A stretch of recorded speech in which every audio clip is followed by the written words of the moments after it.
Dulu aku dianggap pembantu oleh mertuaku, sekarang aku pecat anaknya dari perusahaanku sendiri. Kisah balas dendam elegan seorang wanita yang pernah diinjak-injak oleh mertua dan suami pengecut. Tapi mereka tidak tahu, dia adalah CEO perusahaan tempat suaminya bekerja. Pernikahan seharusnya menjadi awal dari kehidupan baru yang penuh harapan dan kebahagiaan.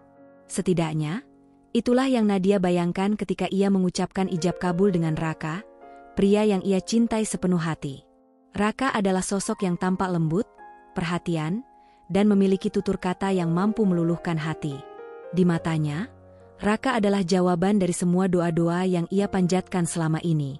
Namun, bayangan indah tentang rumah tangga yang damai mulai retak bahkan sebelum ia sempat menikmati sebulan masa pernikahan.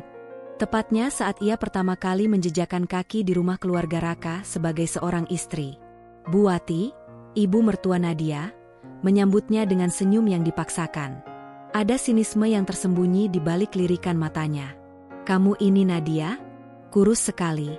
Seperti belum pernah makan nasi," komentar pertamanya, disusul tawa kecil yang tidak ramah. Nadia hanya tersenyum kaku, mencoba menelan rasa tidak enak yang mulai menjalar di dada. Raka yang berada di sampingnya hanya tersenyum malu, tak berkata apapun. Ia bahkan tak mencoba menegur ibunya atau menenangkan Nadia. Hari-hari berikutnya pun tidak lebih baik. Setiap gerak-gerik Nadia seolah selalu salah di mata Buati. Saat Nadia menyajikan teh terlalu hangat, Buati mencibir, "Kamu tidak tahu cara membuat teh? Bahkan pembantu di rumah sebelah bisa lebih enak menyeduhnya." Ketika Nadia mencoba membantu memasak di dapur, Buati mengusirnya, "Sudah-sudah, nanti dapurnya jadi berantakan. Biarkan orang yang lebih biasa kerja kasar saja yang pegang pisau." Hinaan itu datang seperti tetesan air yang tak pernah berhenti. Sedikit demi sedikit, tapi lama-lama melubangi hati Nadia. Namun Nadia bertahan. Ia selalu percaya bahwa pernikahan adalah sebuah perjuangan. Bahwa sebagai menantu, ia harus menunjukkan bakti dan kesabaran. Ia mencoba memahami bahwa mungkin Buati hanya butuh waktu untuk menerimanya. Nadia bukan menantu pilihan. Ia tahu itu. Latar belakangnya yang sederhana, orang tuanya yang hanya pedagang kecil, mungkin menjadi alasan utama mengapa ia dianggap tidak pantas menjadi bagian dari keluarga Raka. Tapi bukankah cinta mengalahkan segalanya? Setiap malam, Nadia menangis dalam diam. Di samping Raka yang tertidur pulas, ia memeluk perutnya yang kosong dan bertanya-tanya, kapan semuanya akan membaik. Ia tidak ingin mengeluh, apalagi meminta Raka memilih antara dirinya dan ibunya. Ia hanya ingin dimengerti. Namun Raka, entah karena takut atau memang tak peduli, tak pernah benar-benar ada untuknya. Jikapun Nadia mencoba mengutarakan rasa sakit hatinya, Raka hanya menjawab ringan, "Namanya juga orang tua, sabar saja ya. Ibu memang begitu, tapi hatinya baik." Kalimat itu membuat Nadia merasa sendirian dalam rumah tangganya sendiri. Pernah suatu pagi, Nadia bangun lebih awal untuk menyiapkan sarapan. Ia ingin membuat bubur ayam kesukaan Raka, berharap setidaknya bisa memberi sedikit kebahagiaan. Namun saat ia membawa mangkuk bubur ke meja makan, Buati menatapnya tajam dan berkata lantang, "Jangan-jangan kamu masukkan sesuatu ke dalam bubur itu?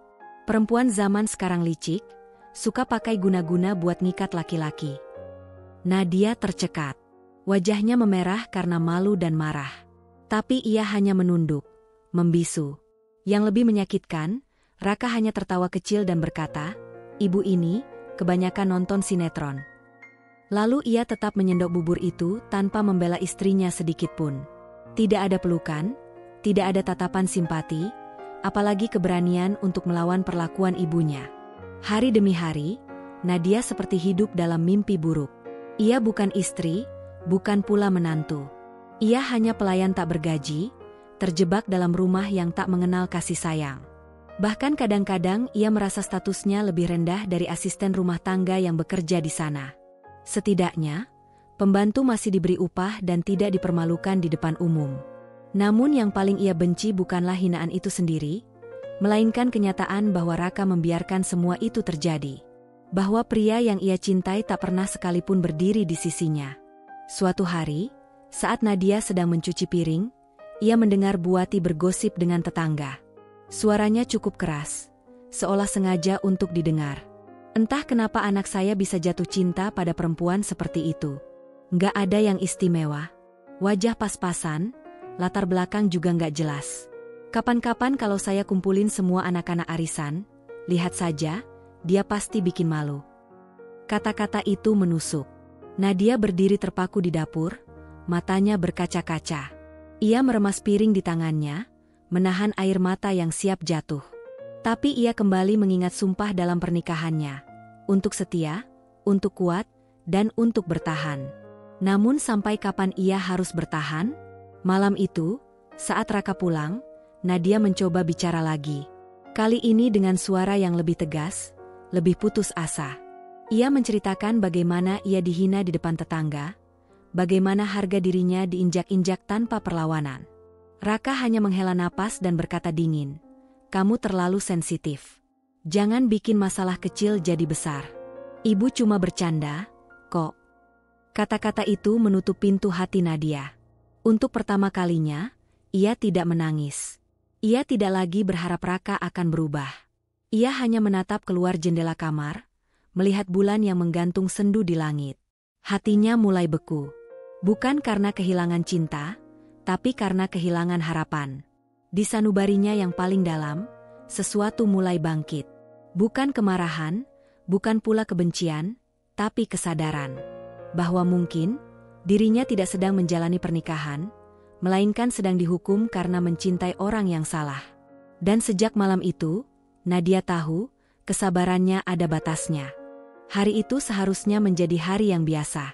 Tapi bagi Nadia, tidak ada hari yang benar-benar biasa sejak ia menjadi menantu Buati. Sejak pagi, rumah mertuanya sibuk. Ibu mertua berseliweran di ruang tamu, menata meja, mengatur kue-kue kecil, dan memberi instruksi pada Nadia tanpa jeda.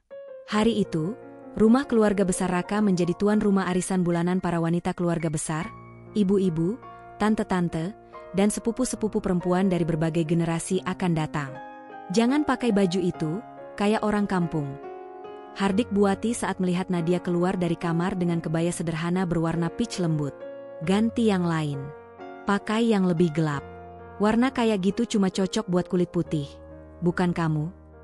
Nadia menelan komentar itu, menunduk, dan kembali masuk ke kamar. Ia mengganti kebayanya tanpa suara, menahan air mata yang sudah menggenang di pelupuk. Ia mencoba meyakinkan dirinya sendiri bahwa ini hanya soal hari ini. Hanya satu acara lagi. Ia hanya perlu sabar sedikit lagi. Sekitar pukul 11 siang, para tamu mulai berdatangan. Senyum manis, tawa kecil, dan suara tepuk tangan memenuhi ruangan. Buati berubah menjadi wanita yang tampak ramah dan penuh pesona. Ia menyapa setiap tamunya dengan pelukan, tawar-menawar dengan gaya bicara yang sopan tapi tetap angkuh. Nadia hanya berdiri di pojok ruangan, membawa nampan berisi gelas-gelas air mineral. Ia menyapa 1-2 orang, tapi sebagian besar hanya membalas sekilas. Mereka tahu, dia bukan bagian dari inti keluarga besar ini. Setelah acara arisan berjalan sekitar 1 jam, makanan ringan mulai disajikan. Nadia masuk ke dapur untuk membantu asisten rumah tangga membawa piring-piring berisi pastel, risoles, dan lemper ke meja. Dan saat itulah semuanya berubah. Buati yang tengah duduk di sofa panjang bersama 3 kakak iparnya, tiba-tiba menunjuk ke arah Nadia dan berseru dengan suara keras. "Itu, si Nadia, sini bantu bawakan teh untuk Tante Sinta dan Tante Mira. Jangan berdiri saja kayak patung." Suasana yang semula riuh langsung meredup. Beberapa pasang mata menoleh, sebagian menahan tawa, sebagian mengernyit bingung. Nadia berjalan pelan ke arah meja dapur, mengambil nampan yang baru diisi. Tapi sebelum ia sempat membalikkan badan, suara Buati kembali terdengar lantang. "Lambat sekali geraknya. Dasar nggak biasa kerja di rumah orang kaya. Di rumahmu dulu biasa bantuin mamamu jual gorengan, ya?" Tawa meledak dari beberapa tamu. Salah satu tante berbisik, "Duh, Buati itu kan menantunya sendiri." Namun Buati tak peduli. Ia melanjutkan, "Saya ini sebenarnya nggak setuju anak saya nikah sama perempuan seperti dia. Tapi namanya juga cinta buta, ya sudahlah. Sekarang lihat sendiri, nggak ada kelasnya. Seperti pembantu." Nadia berdiri membeku di tengah ruangan. Nampan di tangannya bergetar, Tapi ia menahan air mata dan tetap melangkah maju, menyerahkan teh dengan tangan dingin. Beberapa tamu menatapnya dengan kasihan, tapi tak ada yang benar-benar berani bicara. Lalu datanglah puncaknya. Saat Nadia hendak membagikan teh kepada tante dari pihak ayah Raka, Bu Ati mendengus kesal dan berkata, "Aduh, tumpah sedikit. Lihat, lihat itu. Gimana sih kamu ini? Dasar nggak becus." Dan sebelum siapapun bisa menghentikannya, Bu Ati meludah. Langsung ke arah Nadia. Tetesan ludah itu tidak sepenuhnya mengenai wajahnya, tapi cukup dekat untuk membuat Nadia terpaku. Dunia seolah berhenti berputar. Semua suara lenyap, yang terdengar hanya detak jantungnya sendiri. Tangan Nadia gemetar, matanya mulai basah. Ruangan itu terasa sesak, penuh, namun begitu sunyi. Raka, yang baru pulang dari kantor dan masuk ruang tamu, hanya berdiri di ambang pintu. Tatapannya kosong. Ia tidak melangkah maju, tidak berkata apa-apa. Hanya menatap istrinya yang dipermalukan di depan keluarganya sendiri. Nadia menoleh ke arahnya. Mata mereka bertemu. Ia berharap, setidaknya kali ini, suaminya akan berkata sesuatu. Akan melindunginya, akan berdiri dan berkata, "Cukup, Bu." Tapi yang ia dapatkan hanyalah tatapan canggung. Raka mengalihkan pandangan. Bibirnya bergerak, tapi yang keluar hanya, "Ma, jangan terlalu keraslah." Bahkan itu terdengar setengah hati. Nadia menurunkan nampan ke atas meja. Ia membungkuk sedikit, lalu berjalan keluar ruangan tanpa berkata apa-apa. Ia melewati Raka tanpa menatapnya, lalu naik ke kamar mereka dengan langkah lemah. Sepatu hak yang ia pakai terasa seperti batu, menghantam tangga satu persatu. Sesampainya di kamar, Nadia menutup pintu, lalu membiarkan tubuhnya jatuh ke lantai. Ia tidak menangis. Tidak segera. Ia hanya duduk diam, menatap lantai kayu di hadapannya, merasakan seluruh dunia runtuh menimpanya. Saat akhirnya air mata itu jatuh, ia menangis dalam diam. Tubuhnya terguncang hebat, tetapi tak satu pun suara keluar dari mulutnya. Ia telah dihina, diludahi, dianggap pembantu oleh keluarga yang seharusnya menjadi rumah kedua baginya.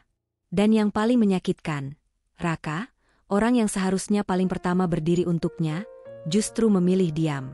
Nadia tahu, malam itu adalah titik balik. Sesuatu dalam dirinya retak, dan mungkin tak akan pernah kembali seperti semula. Cinta, jika tidak dibela, tak ubahnya seperti debu di lantai, diinjak, diludahi, lalu dilupakan. Dan saat malam menelan rumah besar itu dalam keheningan, Nadia masih terjaga, duduk memeluk lututnya sendiri. Ia tak tahu kemana harus pergi. Tapi satu hal yang mulai tumbuh pelan-pelan di hatinya bukan lagi harapan, melainkan tekad. Sudah 3 hari berlalu sejak insiden memalukan di arisan keluarga. Tapi bagi Nadia, rasanya seperti baru terjadi kemarin.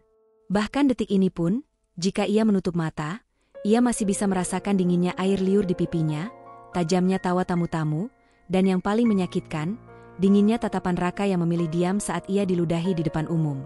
Selama 3 hari itu, rumah terasa sunyi, tapi bukan karena tidak ada suara, melainkan karena semuanya menggantung di udara. Nadia nyaris tidak bicara, Raka pun seolah menghindarinya. Mereka tidur di ranjang yang sama, tapi terasa seperti 2 orang asing yang tak saling kenal. Malam keempat, Nadia akhirnya memberanikan diri bicara. Raka sedang duduk di sofa kamar mereka, memainkan ponsel sambil sesekali membalas pesan. Nadia berdiri di dekat meja rias, menatap bayangannya di cermin. Wajahnya terlihat lelah, lebih pucat dari biasanya. Matanya sembab, rambutnya diikat asal. Tapi bukan karena ia menyerah, justru karena ia lelah terus berpura-pura. "Raka," katanya perlahan. Suaranya nyaris tenggelam dalam suara kipas langit-langit. "Kita bisa bicara?" Raka menoleh sejenak, lalu meletakkan ponselnya dengan malas. "Bicara apa?" Waktu arisan kemarin, Nadia menarik napas panjang. "Aku dihina, diludahi, dipermalukan di depan semua orang. Tapi kamu diam saja. Bahkan setelah semua selesai, kamu tidak tanya aku bagaimana. Tidak satu pun kata maaf. Kamu pura-pura tidak melihat." Raka mengerutkan alisnya. "Terus kamu mau aku ngapain, Nat? Ribut sama ibu di depan keluarga besar? Aku tidak minta kamu ribut, kata Nadia, suaranya mulai bergetar. Aku cuma ingin kamu ada di pihakku. Setidaknya mengatakan bahwa apa yang terjadi itu salah. Aku ingin tahu, apakah aku berarti buat kamu. Raka bangkit dari sofa, berjalan mendekat, dan berdiri di hadapannya. Tapi yang Nadia lihat bukanlah kasih sayang di mata suaminya. Yang ia lihat adalah kekesalan. Dari dulu kamu memang begini, Nat, ucap Raka tajam. Mikirin diri sendiri, baperan. Kamu tahu ibu itu keras. Tapi dia orang tua. Kamu yang harus bisa menyesuaikan. Bukan malah bawa-bawa perasaan tiap kali ditegur. Ditegur? Nadia tertawa getir. Dia meludahiku, Raka. Di depan semua orang. Kamu diam. Sekarang kamu bilang aku bawa perasaan? Raka menggeleng. Kamu memang gak pernah bisa menempatkan diri. Dari awal ibu sudah ragu nerima kamu. Tapi aku bela kamu. Aku tetap nikahin kamu.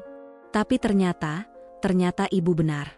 Kamu memang bukan perempuan yang pantas untuk keluarga ini. Jantung Nadia seolah berhenti berdetak.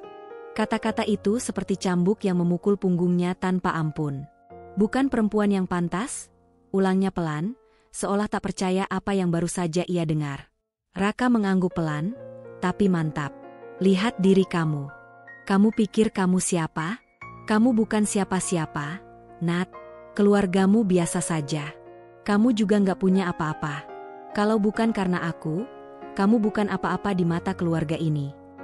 Nadia menatap suaminya, pria yang dulu ia cintai dengan sepenuh hati, yang dulu membisikkan janji akan melindungi dan mencintainya dalam susah maupun senang.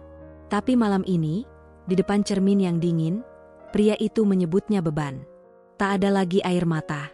Tak ada lagi isak. Yang tersisa hanya keheningan panjang, seperti sebelum badai datang. Nadia mengangguk pelan, bukan sebagai tanda setuju, tapi sebagai pertanda bahwa sesuatu dalam dirinya telah benar-benar pecah. Kamu tahu, Raka, katanya lirih, namun tajam, aku bisa memaafkan ibumu. Karena dia memang tidak pernah menyukaiku. Tapi kamu yang memilihku, kamu yang memintaku jadi istrimu. Tapi kamu yang pertama kali melemparku ke jurang, dan membiarkan ibumu menginjakku. Raka mendengus, lalu kembali duduk. Sudahlah, Nat. Aku capek. Jangan drama. Mending kamu mikir gimana cara bikin ibu suka sama kamu. Daripada terus nyalahin aku. Nadia memandang suaminya untuk terakhir kalinya malam itu, sebelum ia melangkah keluar dari kamar. Bukan karena ingin pergi, tapi karena jika ia tetap di sana, ia takut akan membiarkan dirinya kembali hancur lebih dalam. Ia berdiri di balkon kamar tamu, memandangi langit malam. Gelap, tapi bintang bertaburan jauh di atas. Udara malam dingin menusuk kulit, tapi hatinya lebih dingin. Ia mengingat masa-masa awal mereka pacaran, saat Raka selalu mengejar, selalu ada, selalu tampak peduli. Apakah itu semua palsu? Atau apakah cintanya yang perlahan mati karena terlalu tunduk pada ibunya? Entah. Yang jelas, Nadia tahu satu hal, pria yang bersamanya sekarang bukan lagi Raka yang ia kenal dulu. Bukan Raka yang berkata akan menjadikan Nadia satu-satunya ratu dalam hidupnya. Raka kini hanyalah pria dewasa yang terlalu takut melawan ibunya, dan terlalu kecil hati untuk melindungi istri yang ia pilih sendiri. Malam itu, Nadia membuat keputusan dalam hatinya. Jika cintanya tidak cukup untuk dihargai, maka kelak, harga dirinya akan cukup untuk menjatuhkan siapapun yang telah meremehkannya. Dan itu akan dimulai dari dalam diam.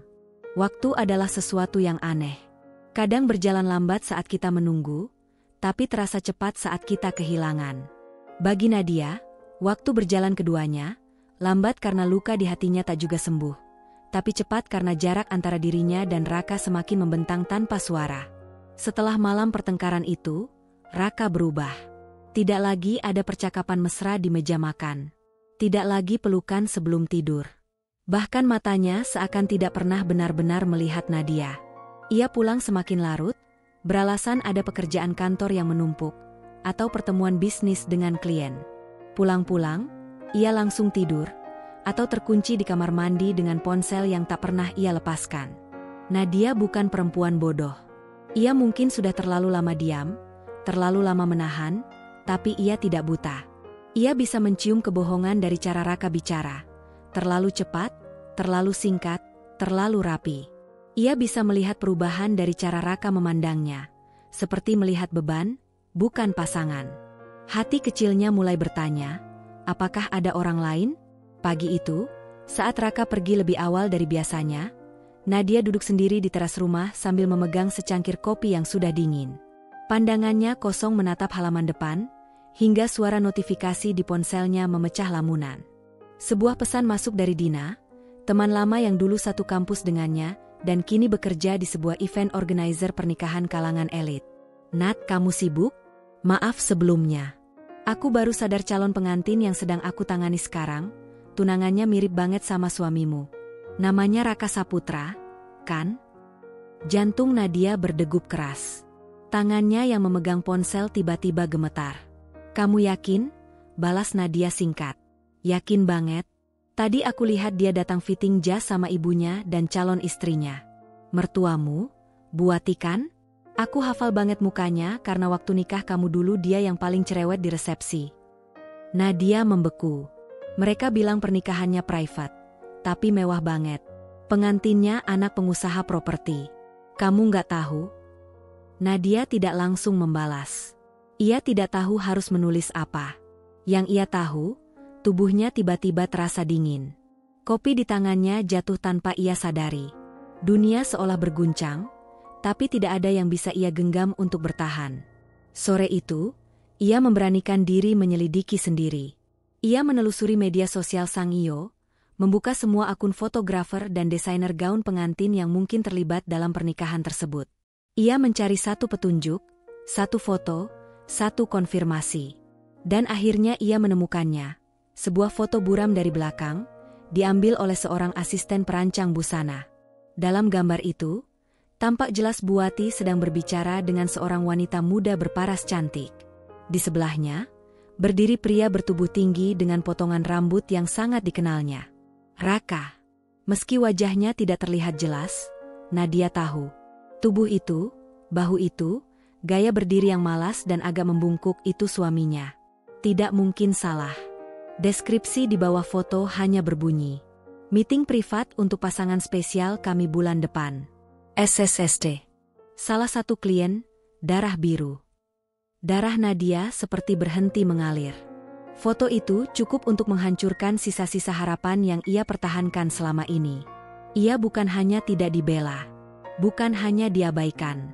Ia telah digantikan. Malam itu, Raka pulang seperti biasa, larut, dengan aroma parfum asing yang tidak dikenalnya. Ia tidak sadar wajah Nadia pucat pasi. Tidak peduli bahwa mata istrinya memerah. Raka hanya meletakkan tas kerjanya, melempar ponsel ke meja, dan masuk ke kamar mandi. Nadia duduk di tepi ranjang. Tangannya mengepal, ponsel Dina masih terbuka di layar. Pertanyaan berkecamuk dalam benaknya. Haruskah ia bertanya? Haruskah ia menjerit? Atau, haruskah ia tersenyum dan menunggu semuanya runtuh di waktu yang tepat? Ketika Raka keluar dari kamar mandi, Nadia menoleh pelan. Raka, katanya lirih. HM, sahutnya tanpa menoleh, sibuk mengeringkan rambut. Kamu lagi sibuk banget ya akhir-akhir ini, ucap Nadia pelan, suaranya tenang, terlalu tenang. Iya, banyak kerjaan, jawab Raka cepat. Lagi ada proyek besar. Nadia menatap suaminya, lalu tersenyum tipis. Senyuman yang bukan lagi karena cinta, melainkan karena luka yang terlalu dalam, sampai tak bisa lagi ditangisi. Kalau kamu lelah, jangan lupa pulang, ucap Nadia sambil memandangi mata Raka yang akhirnya menoleh. Raka menatapnya bingung. Maksud kamu? Pulang ke siapapun yang sekarang kamu anggap rumah. Lalu Nadia bangkit dari ranjang, berjalan keluar kamar dengan langkah ringan. Malam itu, ia tidak tidur. Ia duduk di meja kerja kecil di ruang tamu, membuka laptop, dan mulai mengetik. Tapi bukan surat perpisahan. Bukan permohonan maaf. Melainkan rencana. Karena kali ini, Nadia tidak akan lagi menunggu seseorang menyelamatkannya. Tidak Raka, tidak siapapun. Ia sudah jatuh terlalu dalam.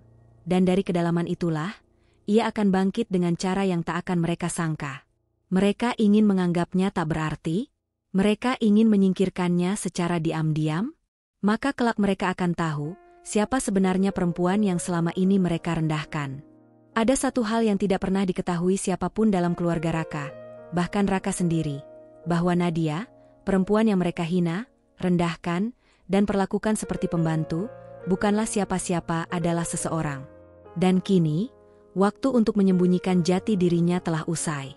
2 minggu setelah Nadia mengetahui rencana pernikahan diam-diam Raka, ia tidak mengatakan apa-apa. Tidak konfrontasi. Tidak drama. Ia tetap memasak sarapan, tetap menyapa dengan senyum kecil, bahkan tetap mencuci pakaian suaminya seperti biasa. Tapi di balik senyum itu, badai tengah bergulung di balik matanya yang tenang. Satu demi satu, Nadia mulai menarik tali yang selama ini ia biarkan terulur. Ia menelepon sekretaris pribadinya, Hana, dari kantor pusat. Ia meminta semua dokumen terkait proyek divisi yang dipimpin oleh Raka. Ia mengatur rapat dadakan dengan dewan direksi, secara tertutup. Ia menyiapkan semua catatan keuangan yang selama ini diam-diam ia awasi. Karena ya, Raka bekerja di perusahaan milik Nadia sendiri. Dari awal, Raka memang tidak tahu. Nadia sengaja merahasiakannya sejak mereka mulai dekat. Saat mereka bertemu di sebuah seminar bisnis 2 tahun lalu, Nadia memperkenalkan diri hanya sebagai konsultan manajemen. Bukan CEO. Bukan pemilik konglomerasi yang menaungi perusahaan tempat Raka bekerja. Ia ingin dicintai sebagai perempuan biasa. Bukan karena status, bukan karena kekayaan. Ia ingin tahu apakah cinta bisa tumbuh dari ketulusan, bukan dari kekaguman terhadap kekuasaan. Dan ternyata, jawabannya, tidak. Hari itu, Nadia datang ke kantor pusat dengan setelan kerja warna hitam pekat, blazer tajam, celana panjang kain berpotongan bersih, dan sepatu hak tinggi yang memantulkan suara mantap di setiap langkahnya. Rambutnya disanggul rapi, wajahnya bersih tanpa riasan berlebihan, hanya lipstik merah gelap dan tatapan yang menusuk.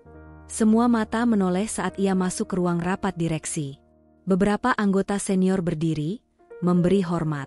"Selamat pagi, Bu Nadia." Nadia mengangguk. "Selamat pagi. Kita mulai." Ia memimpin rapat dengan ketegasan dingin. Tidak seperti biasanya, yang penuh senyum dan kompromi. Pagi itu, Nadia duduk sebagai pemilik yang sudah terlalu lama diam. Ia mengetuk meja pelan setelah presentasi evaluasi selesai. "Bapak-bapak," katanya, suaranya tenang, "saya minta semua perhatian. Ada satu isu yang perlu segera saya bersihkan sebelum perusahaan ini ikut tercemar." Hana, sekretarisnya, meletakkan berkas di meja dan membukanya. Laporan penyalahgunaan anggaran promosi dan manipulasi laporan keuangan proyek regional. Semua mata tertuju pada satu nama di lembar atas, Raka Saputra, manajer regional proyek Timur. Saudara Raka telah menyalahgunakan dana operasional untuk kepentingan pribadi. Salah satunya adalah membiayai renovasi rumah ibunya atas nama pengeluaran kantor. Dan ini bukan hanya pelanggaran, tapi pengkhianatan terhadap kepercayaan perusahaan, ujar Nadia, kini berdiri, menatap semua yang hadir. Salah satu direktur berkata, "Tapi Bu, Raka itu menantu Ibu, bukankah?" Nadia memotong dingin, tidak ada tempat untuk keluarga di atas integritas. Jika seseorang mengkhianati kepercayaan, ia harus siap menerima akibatnya. Mulai hari ini, Raka Saputra diberhentikan dari jabatannya dan dilarang terlibat dalam proyek manapun milik grup perusahaan. Suara ruang rapat menjadi sunyi senyap. Beberapa jam kemudian, saat Raka datang ke kantor pusat karena panggilan resmi HRD, ia tidak tahu bahwa hari itu akan menjadi titik balik hidupnya. Ia masuk ke ruang rapat dengan senyum percaya diri. Ia pikir ia akan dipromosikan. Ia pikir semua kerja kerasnya selama ini akhirnya diakui. Tapi yang ia lihat saat pintu dibuka justru membuat darahnya membeku. Nadia berdiri di ujung ruangan, mengenakan blazer hitam dan tatapan yang sama sekali tidak ia kenali. "Nadia? Kamu ngapain di sini?" tanyanya bingung. Salah satu direktur berdiri, "Perkenalkan, Raka. Ini adalah CEO kami, pemilik grup Nadia Pratama." Raka melangkah mundur. "Apa maksudnya ini?" Nadia mendekat perlahan, langkahnya anggun, Tak tergesa. Aku sengaja tidak memberitahumu siapa aku. Aku ingin kamu mencintaiku sebagai wanita biasa. Tapi sekarang, sudah waktunya aku berhenti menjadi wanita yang kamu remehkan. Ia menyodorkan dokumen pemecatan. Kamu dipecat. Bukan karena aku ingin balas dendam, tapi karena kamu memang tidak layak diberi kepercayaan. Dan satu hal lagi. Nadia menatap suaminya dengan tatapan terakhir seorang istri. Selamat atas rencana pernikahan keduamu. Sayangnya, kamu akan menikah sebagai pengangguran. Malam itu, Nadia pulang ke rumah dengan rasa tenang untuk pertama kalinya. Bukan karena luka hatinya sembuh, tapi karena ia tahu, dirinya sudah berhenti menjadi korban. Ia duduk di kamar, melepas perhiasannya perlahan. Ia bukan lagi wanita biasa yang diam dan menerima. Ia adalah Nadia Pratama, pemilik kerajaan bisnis yang telah bekerja keras sejak usia 20-an, dan perempuan yang akhirnya memilih dirinya sendiri. Dan kini, satu babak telah selesai. Namun permainan belum benar-benar berakhir. Ada saat di mana kesabaran tidak lagi bermakna sabar. Ada saat di mana diam bukanlah kelembutan, melainkan bentuk tertinggi dari ketegasan. Dan bagi Nadia, saat itu akhirnya datang. Sehari setelah Raka dipecat secara resmi dari perusahaan, Nadia duduk di kursi kerjanya yang menghadap jendela lantai 27. Pemandangan gedung-gedung tinggi Jakarta tampak seperti miniatur kehidupan yang penuh kepura-puraan. Di tangan kirinya, sebuah map coklat berisi daftar pengeluaran keluarga eksekutif perusahaan. Di halaman paling atas, tunjangan khusus keluarga Saputra, tercantum dengan angka yang tidak kecil. Biaya rumah, kendaraan, asisten rumah tangga, bahkan liburan keluarga ke luar negeri, semua tercatat rapi sebagai beban perusahaan. Bertahun-tahun lamanya, Nadia membiarkan itu berjalan. Ia tahu keluarga Raka hidup di atas gaya yang tak pernah bisa mereka biayai sendiri. Dan ia, karena cinta dan ingin diterima, ikut menopang semuanya dari balik layar. Namun semua itu kini telah berubah. Ia bukan lagi perempuan yang meminta diterima. Ia adalah perempuan yang sudah sadar, harga dirinya tidak untuk ditukar dengan belas kasihan. Siang itu, Nadia memanggil rapat kecil dengan Departemen Keuangan dan Legal. Di dalam ruangan, ia berdiri tegak di depan layar, menunjukkan rincian grafik keuangan yang didominasi warna merah.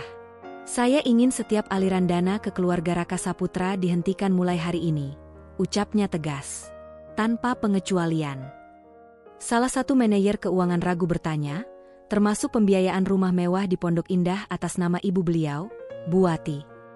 Termasuk, jawab Nadia cepat. Rumah itu bukan atas nama perusahaan. Kita tidak punya kewajiban apapun. Dan kendaraan operasional atas nama Raka. Tarik. Semua.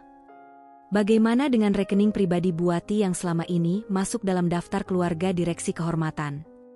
Nadia menoleh tajam. Status kehormatan? Orang yang meludahi saya di depan umum? Cabut. Hari ini juga.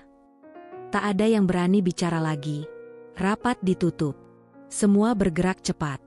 Email pemutusan kontrak, penarikan fasilitas, dan pemblokiran rekening tunjangan dikirimkan secara resmi. Nadia berdiri di depan jendela, menyilangkan tangan di dada. Bukan untuk merayakan kemenangan, tapi untuk menenangkan badai yang sudah terlalu lama berkecamuk di dalam dirinya. Kini, angin mulai berubah arah. Sore harinya, Buati mengamuk. Telepon kantor Nadia berdering tanpa henti. Asisten pribadinya, Hana, menatap layar ponsel yang terus menunjukkan nama, Buati pribadi. Tapi tak satu pun panggilan diangkat. Tak puas dengan itu, Buati datang langsung ke kantor. Ia menerobos lobi utama, berteriak-teriak di depan resepsionis, "Saya ini mertua pemilik perusahaan ini. Mana Nadia? Suruh dia keluar." Semua mata menoleh. Para karyawan menatap dengan kaget dan heran. Sebagian menyembunyikan senyum miring. Nadia melihat semua itu dari layar CCTV di ruangannya. "Bu, mohon tenang. Kami akan sampaikan bahwa ibu datang," ucap petugas keamanan. Tak lama kemudian, seorang staf datang memberitahu Nadia. "Bu, beliau memaksa ingin bicara.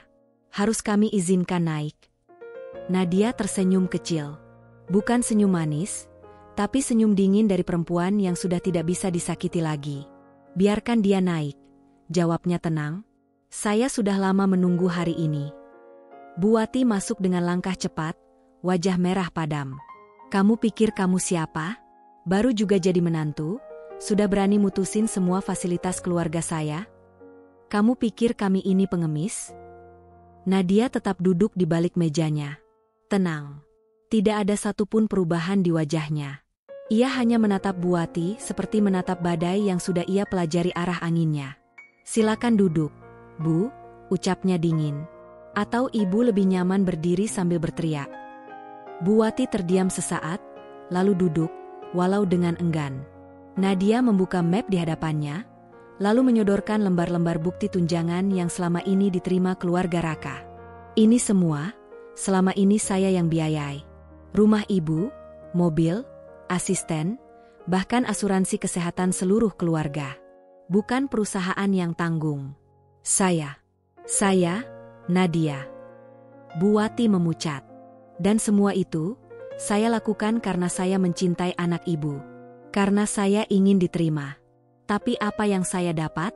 Dihina, diludahi, dan dipermalukan. Bahkan saat anak ibu diam-diam bertunangan dengan perempuan lain, ibu tersenyum seolah itu kemenangan. Dengar, Nadia. Nadia mengangkat tangan, menghentikan ucapan Buati. Sekarang dengarkan saya. Saya bukan Nadia yang dulu. Saya bukan perempuan yang menangis di dapur, atau berlutut di ruang tamu. Saya pemilik perusahaan ini. Dan mulai hari ini, ibu dan seluruh keluarga ibu tidak akan lagi menerima sepeser pun dari saya. Buati terdiam. Matanya membelalak. Silakan lanjutkan rencana pernikahan anak ibu. Tapi jangan berharap ada biaya catering dari perusahaan ini. Bahkan sewa kursi pun, saya tidak akan biayai. Sombong kamu, seru Buati, berdiri dengan gemetar. Sombong karena punya duit. Jangan lupa, kamu itu tetap mantan istri Raka. Nadia menatapnya datar. Dan ibu akan tetap dikenal sebagai wanita yang kehilangan segalanya karena kesombongannya sendiri. Buati pergi dalam kemarahan, tapi juga ketakutan. Dunia mereka yang dulu berdiri di atas kepura-puraan kini mulai runtuh. Raka, yang kini tak punya jabatan, kehilangan wajah di hadapan calon mertuanya yang baru. Tanpa pekerjaan, tanpa uang, dan tanpa dukungan, perlahan-lahan ia jatuh ke tanah yang dulu ia pijak dengan congkak. Dan Nadia? Ia tidak tertawa, tidak bersorak. Ia hanya diam. Tapi dalam diamnya, ada kekuatan yang tak lagi bisa dipatahkan. Ia telah kalah dalam cinta, tapi menang dalam harga diri. Dan dalam dunia seperti ini, kehormatan perempuan adalah kekayaan yang tak bisa dibeli oleh siapapun. Hujan turun rintik-rintik pagi itu. Langit Jakarta tampak kelabu, seolah ikut menyimpan rasa tegang yang menggantung di udara. Di depan gedung pengadilan agama, sepasang mata tajam menatap ke arah pintu masuk. Nadia turun dari mobil hitamnya, mengenakan setelan jas putih gading yang membuat langkahnya tampak tegap dan berkelas.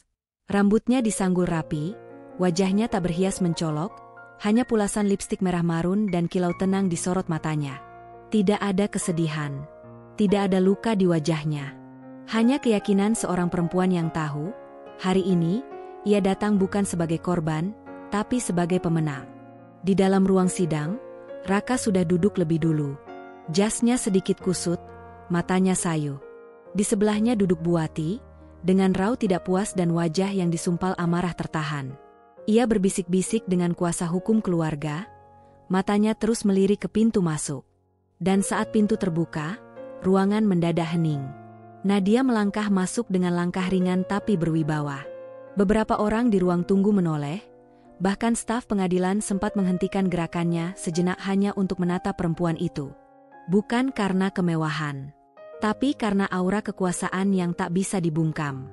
Ia duduk dengan tenang di kursi penggugat, berseberangan langsung dengan Raka. Sekalipun tak ia arahkan pandangannya pada pria yang dulu ia cintai habis-habisan. Ia hanya membuka berkas di hadapannya, lalu menutupnya lagi. Sidang pun dimulai. Hakim membacakan data pernikahan, kemudian mempersilakan Nadia menyampaikan alasan gugatannya. Dengan suara tenang, Nadia berdiri.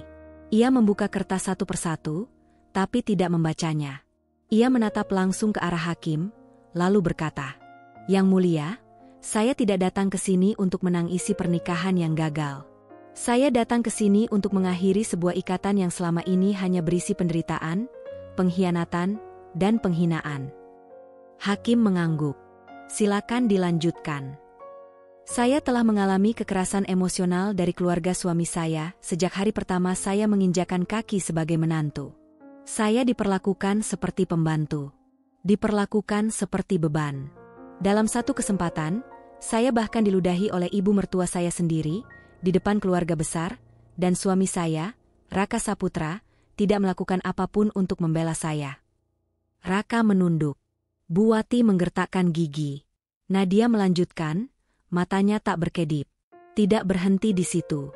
Suami saya, tanpa sepengetahuan saya, menjalin hubungan dengan wanita lain, dan bahkan telah dijodohkan secara diam-diam oleh ibunya untuk menikah lagi. Saat saya mengetahuinya, ia tidak mengelak, tidak meminta maaf. Ia hanya bilang bahwa saya bukan perempuan yang pantas untuk keluarga mereka." Hakim mengerutkan dahi. "Apakah ibu memiliki bukti pendukung untuk semua ini?" Nadia mengangguk pelan. "Tentu." Ia menyerahkan satu map dokumen ke petugas. Di dalamnya, bukti-bukti lengkap, foto, tangkapan layar pesan, rekaman video, hingga transkrip percakapan dari beberapa saksi yang siap dihadirkan. Semua itu disusun rapi, bukan untuk melukai, tapi untuk menegaskan satu hal: kebenaran. "Dan sebagai tambahan, Yang mulia," ujar Nadia sebelum duduk kembali, "saya tidak menuntut apapun dari Raka. Tidak harta gono gini, tidak nafkah, tidak warisan. Karena yang hilang dari saya, bukan kekayaan, tapi waktu dan harga diri." Ruangan hening. Bahkan suara napas pun terasa berat.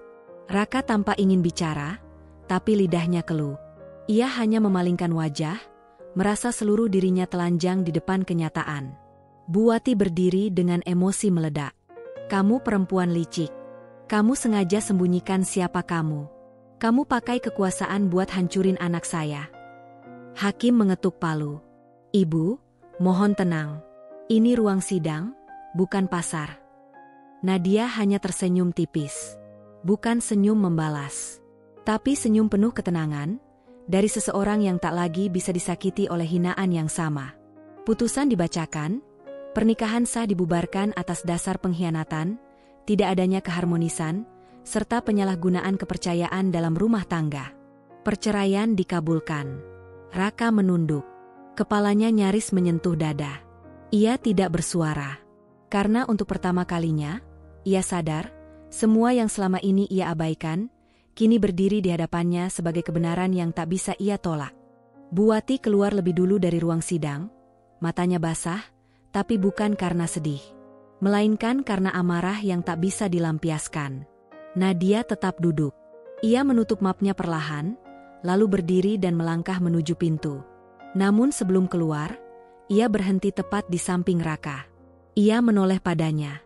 Untuk pertama kalinya hari itu, mata mereka bertemu. Dan Nadia berkata dengan suara sangat pelan, tapi tajam seperti belati. "Dulu aku mencintaimu dengan mata tertutup. Sekarang aku meninggalkanmu dengan mata terbuka." Lalu ia tersenyum. Senyum yang akan terus menghantui mimpi Raka selamanya. Di luar gedung pengadilan, hujan berhenti. Langit mulai cerah. Dan di tengah aroma tanah basah, Nadia berjalan menuju mobilnya dengan langkah ringan, seolah beban bertahun-tahun terangkat dari bahunya. Ia tidak menangis, tidak marah. Ia tertawa kecil di dalam hati. Bukan karena dendamnya telah tuntas, tapi karena akhirnya, ia memilih dirinya sendiri. 1 bulan setelah putusan cerai dibacakan, dunia yang dulunya menjadi panggung kesombongan keluarga Raka perlahan-lahan runtuh. Tak dengan ledakan besar, melainkan dengan derak pelan yang menyayat, seperti retakan kaca yang menyebar diam-diam, menghancurkan dari dalam. Dulu, rumah besar di kawasan elit Pondok Indah selalu ramai dengan tawa palsu, acara arisan mewah, dan mobil-mobil mewah yang berjajar di depan pagar tinggi. Tapi kini, halaman rumah itu sunyi. Mobil Alphard berwarna hitam sudah ditarik leasing. Gardu listrik diputus karena tagihan menunggak. Bahkan asisten rumah tangga yang dulu begitu sibuk kini tak terlihat lagi. Mereka pergi satu persatu, seiring mengeringnya rekening keluarga. Bu Wati duduk di teras rumah, mengenakan daster lusuh dan wajah lelah. Rambutnya tak tersisir rapi, dan untuk pertama kalinya dalam hidupnya, ia memandang ke jalan tanpa angkuh. Pandangannya kosong, tangannya menggenggam cangkir teh yang tak lagi hangat. Sudah tak ada lagi tamu arisan yang datang. Sudah tak ada lagi undangan pesta dari sosialita Jakarta Selatan. Semua pergi. Semua menghilang begitu mereka tahu, sumber aliran dana keluarga itu bukan dari warisan, tapi dari mantan menantu yang dulu mereka hina. Raka sendiri lebih parah. Setelah dipecat dari perusahaannya, ia mencoba mencari pekerjaan lain. Tapi semua pintu tertutup. Tidak ada perusahaan bona fide yang mau mempekerjakan seseorang dengan catatan buruk. Pemecatan karena penyalahgunaan jabatan dan konflik internal yang viral di kalangan elit bisnis. Nama belakang, Saputra, yang dulu dibanggakan kini menjadi beban. Reputasinya remuk. Harga dirinya tinggal serpih. Dan lebih parah lagi, istri barunya pergi. Perempuan yang ia nikahi diam-diam, atas restu ibunya, tak tahan hidup sederhana. Di minggu ketiga setelah menikah, perempuan itu kabur ke rumah orang tuanya, membawa serta seluruh perhiasan hadiah pernikahan dan rekening bersama. Tak sepatah kata pun ia tinggalkan. Hanya satu pesan singkat lewat aplikasi. Aku nggak nikah sama pengangguran. Sorry, this isn't the life I signed up for. Raka membaca pesan itu sambil terduduk di lantai kamar, menggenggam ponsel dengan tangan gemetar. Kepalanya pening, napasnya berat. Ruangan terasa sesak. Dunia yang dulu memanjakannya kini tak memberi satu pun ruang untuk bernapas. Ia memukul meja, lalu menangis, pelan, diam. Seperti anak kecil yang kehilangan arah. Seminggu kemudian, datang surat penyitaan rumah. Perusahaan pengembang properti tempat Bu Wati dan Raka memiliki saham kecil, yang dulu berdiri berkat investasi awal dari perusahaan Nadia, mengalami kerugian besar karena skandal internal yang tercium setelah Raka dipecat. Dalam semalam, investor menarik modal mereka, dan perusahaan ambruk. Saham anjlok, utang menggunung. Rumah besar yang dulu menjadi simbol kehormatan keluarga, harus dilelang. Saat proses pengosongan rumah dilakukan, beberapa tetangga hanya menonton dari kejauhan. Tidak ada satupun yang menawari bantuan. Bahkan mereka yang dulu memuji-muji Bu Wati karena punya menantu cantik dan kaya, sekarang membicarakan kehancurannya seperti gosip murahan. Bu Wati tidak menangis. Tidak lagi. Air matanya seperti sudah kering. Tapi saat ia melihat satu persatu furnitur diangkut truk sewaan, dan foto keluarga diturunkan dari dinding, ia menunduk dalam. Ia menyesal. Tapi penyesalannya datang terlambat. Sangat terlambat. Kalau saja waktu itu aku. Ia tidak melanjutkan kalimat itu.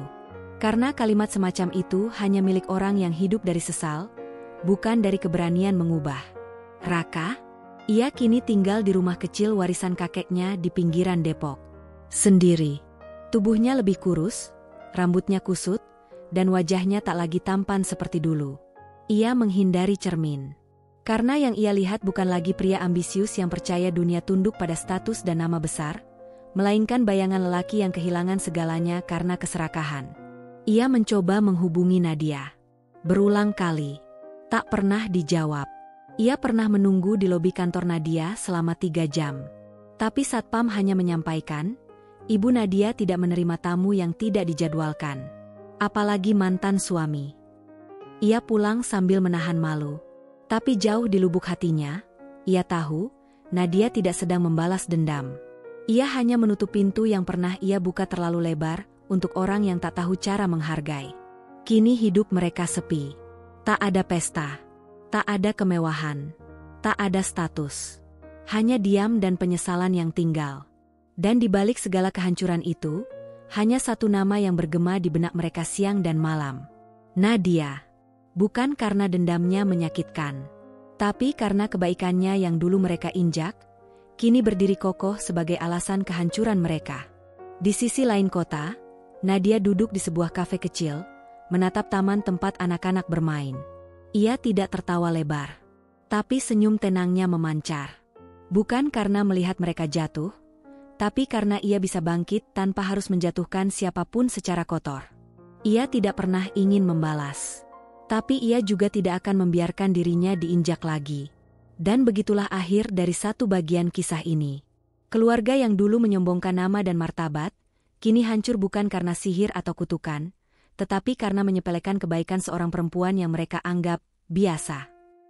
Waktu telah bergulir hampir 1 tahun sejak Nadia resmi menggenggam surat cerai yang dulu terasa seperti belati, namun kini telah menjelma jadi lambang kebebasan.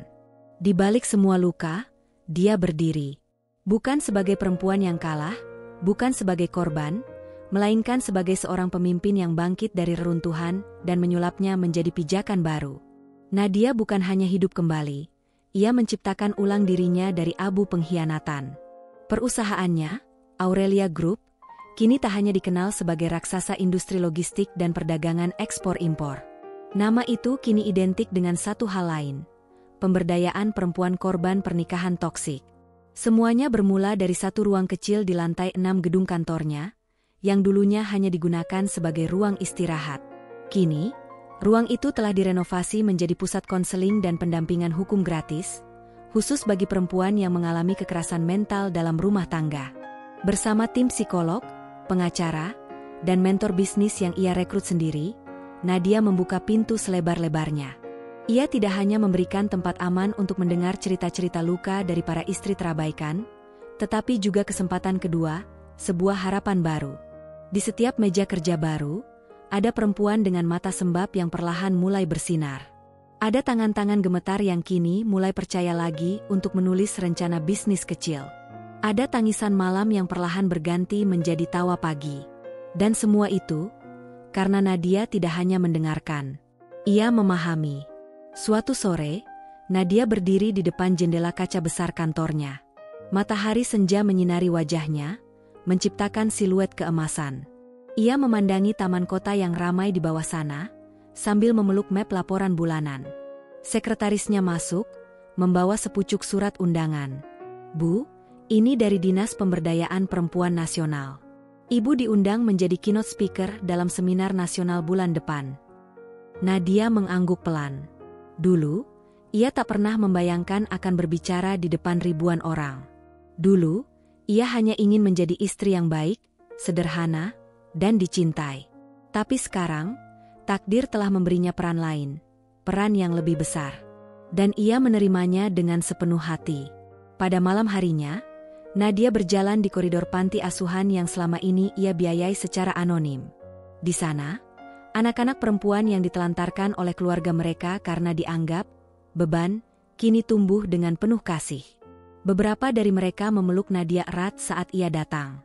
Mereka memanggilnya Bunda Nadia, dengan mata penuh rasa hormat dan harapan. Tak seorang pun dari mereka tahu bahwa wanita di hadapan mereka pernah hampir menyerah. Namun mereka bisa melihat bahwa wanita ini tak lagi bisa dihancurkan. Dalam salah satu sesi mentoring, seorang wanita muda bernama Sari duduk berhadapan dengan Nadia. "Aku baru saja resmi bercerai, Bu," kata Sari pelan, suaranya bergetar. "Dia menghina aku, ibunya bilang aku nggak akan pernah jadi siapa-siapa. Tapi sekarang aku kerja di sini, dan aku mulai punya penghasilan sendiri. Terima kasih ya, Bu." Nadia tersenyum. "Terima kasih karena kamu berani bertahan. Kamu bukan siapa-siapa? Tidak. Kamu hanya belum tahu siapa dirimu. Dan sekarang kamu mulai tahu. Teruskan." Air mata Sari jatuh. Bukan karena sedih, tapi karena untuk pertama kalinya dalam hidupnya, ia merasa dilihat dan diakui. Media mulai menulis tentang Nadia. Bukan hanya sebagai pebisnis sukses, tapi sebagai ikon ketangguhan perempuan. Ia pernah diwawancarai majalah bisnis ternama, bahkan diundang ke forum-forum internasional. Tapi setiap kali ditanya tentang latar belakang inspirasinya, Nadia hanya menjawab satu kalimat. "Saya hanya ingin memastikan tak ada perempuan lain yang harus diam saat diperlakukan tidak manusiawi." Ia tidak menyebut nama siapapun. Ia tidak membuka aib masa lalunya. Karena Nadia tahu, kekuatan sejati tidak datang dari memamerkan luka, tapi dari cara seseorang mengubah luka itu menjadi senjata untuk melindungi orang lain. Kini, Nadia bangun setiap pagi dengan perasaan damai. Ia tidak lagi mengawali hari dengan ketakutan atau menyimpan tangis dalam senyap. Ia menyalakan lampu, menyeduh teh melati favoritnya, dan membuka jendela, membiarkan cahaya pagi menyentuh wajahnya. Hidupnya tidak sempurna. Masih ada hari-hari berat. Masih ada kenangan pahit. Tapi tidak ada lagi hari yang ia jalani dengan menunduk. Ia tidak butuh pengakuan dari dunia. Ia tidak butuh kembali cinta dari orang yang menyakitinya. Yang ia butuh hanyalah hidup dengan utuh sebagai dirinya sendiri. Dan kini, ia telah melakukannya. Dalam salah satu unggahan media sosial perusahaannya, tampak sebuah foto Nadia berdiri bersama para karyawan wanita yang pernah menjadi korban KDRT dan penelantaran rumah tangga. Di bawah foto itu tertulis satu kutipan singkat. "Kamu bukan rusak. Kamu hanya diremukan agar tahu betapa kuatnya dirimu saat bangkit." Dan ribuan komentar mengalir dari perempuan di seluruh penjuru negeri. Mereka tak lagi hanya melihat CEO kaya raya. Mereka melihat sosok panutan, teman seperjuangan, kakak yang melindungi, dan ibu bagi yang tak memiliki siapa-siapa. Nadia telah membuka lembaran baru. Bukan lembaran yang ditulis dengan tinta dendam, tapi dengan keberanian, kasih, dan keteguhan hati. Dan cerita ini belum berakhir. Karena selama masih ada perempuan yang merasa kecil dalam pernikahan yang seharusnya mengangkatnya tinggi. Selama itu pula, nama Nadia akan terus hidup sebagai cahaya kecil yang menyala di tengah gelap. Hujan baru saja reda ketika pintu kaca lobi utama Aurelia Group terbuka. Udara dingin masuk menyelinap, bersama dua sosok yang dulu pernah mengisi hari-hari terkelam dalam hidup Nadia. Buati dan Raka. Penampilan mereka jauh berbeda dari yang Nadia ingat. Buati mengenakan kerudung lusuh dengan jas hujan plastik setengah basah, dan Raka, mantan suaminya, berdiri di belakang, membawa map kertas usang. Wajahnya tirus, matanya sayu, dan bahunya membungkuk seperti seseorang yang tak hanya kehilangan segalanya, tapi juga kehilangan dirinya sendiri. Satpam hendak menghentikan mereka, tapi Buati menangkupkan tangan. "Maaf, tolong, kami hanya ingin bicara sebentar dengan Bu Nadia. 5 menit saja." Mereka dibawa masuk ke ruang tunggu eksekutif, di lantai paling atas. Bukan karena rasa kasihan, tapi karena Nadia sendiri ingin menyelesaikan bab ini dengan tenang. Nadia masuk ruangan itu dengan anggun. Blazer putih gading membalut tubuh rampingnya, dan sepasang sepatu hak tinggi berkilau beradu pelan dengan lantai marmer. Rambutnya disanggul rapi. Tidak ada satupun dari mereka yang melihat istri sederhana yang dulu mereka injak-injak. Yang kini berdiri di hadapan mereka adalah sosok yang terlahir kembali dari luka-luka yang mereka buat. "Silakan duduk," kata Nadia pelan. Suaranya datar, tanpa amarah, tapi cukup tajam untuk menusuk rasa bersalah yang diam-diam mereka bawa. Buati menangis terlebih dahulu.